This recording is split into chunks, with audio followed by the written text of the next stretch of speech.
Welcome back. Now we're up to Chapter 3. Chapter 3 is known as the Civilization of Greece. So we're actually going to be covering quite a bit of the civilization, pretty much covering up from about 1000 BCE to 400 BCE.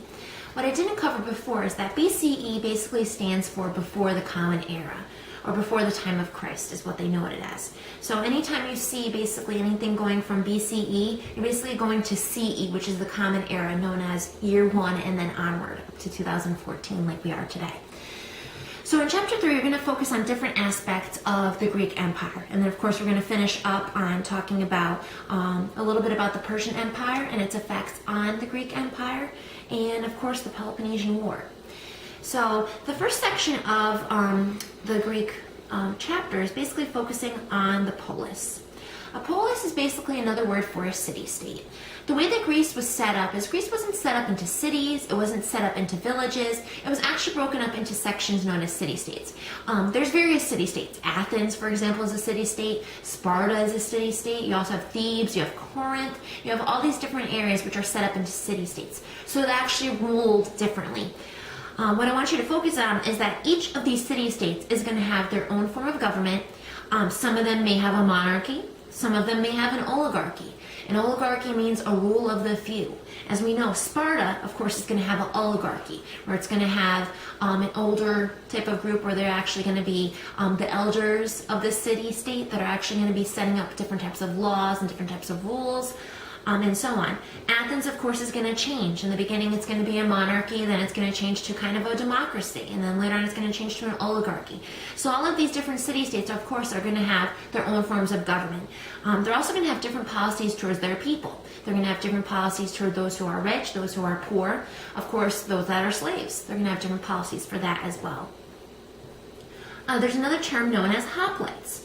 And hoplites basically is an individual who fought for any of these city-states who fought in battle.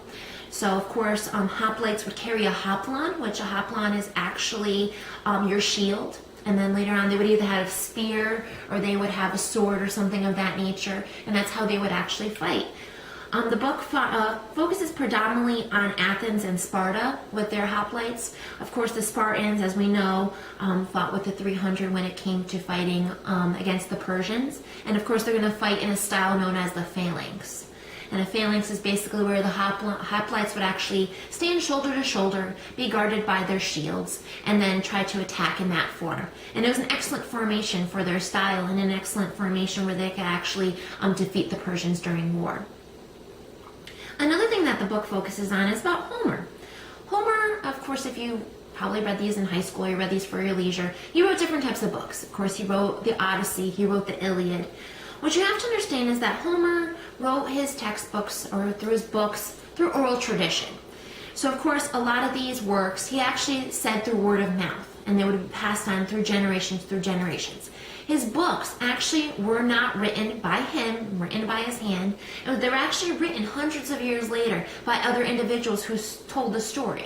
So of course stories can change over time, they can change through word of mouth. So of course that's something that I want you to note, that with his books, a lot of things actually change through the aspects of oral tradition. Like I said before, with the different polises, the two that we're predominantly going to focus on is Athens and Sparta.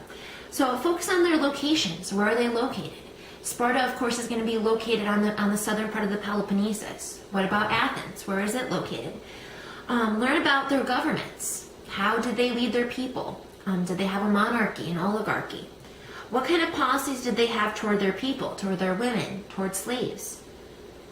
And then the next thing that we're going to talk about is the Persian Wars.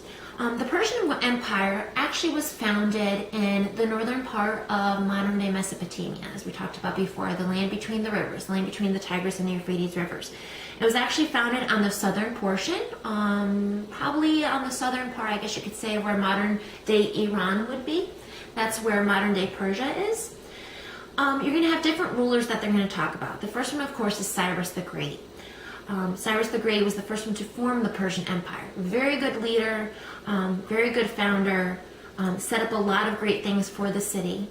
Next one we have Darius, and Darius wasn't a bloodline of Cyrus. He was actually a distant ruler, a distant cousin, something of that nature that actually took the throne after Cyrus's death. Because of course Cyrus, like many rulers, did not appoint a legitimate heir to the throne after his death.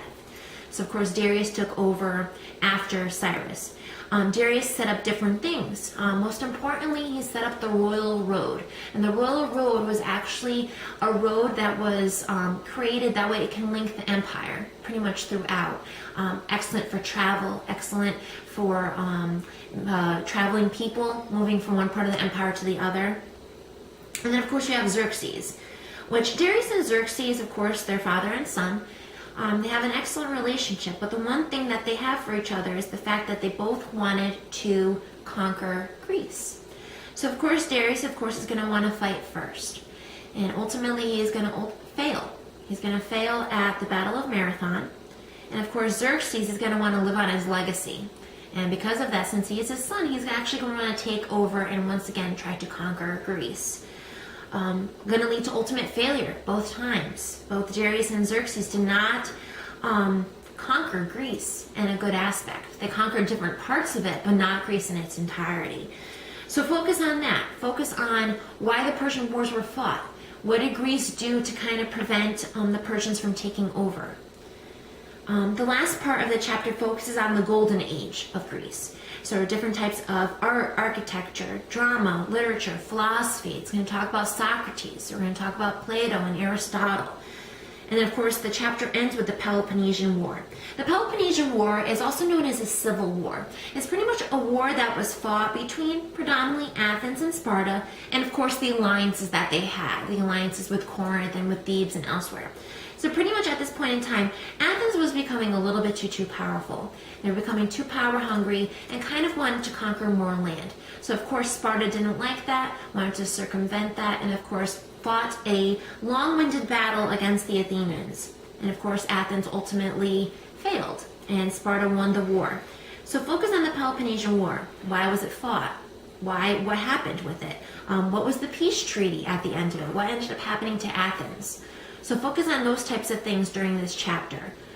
Once again, you also have your assignments that are due. You do have a discussion board assignment as well, so focus on those. And if you ever need to reach out to me, feel free to send me an email on Blackboard. Thank you.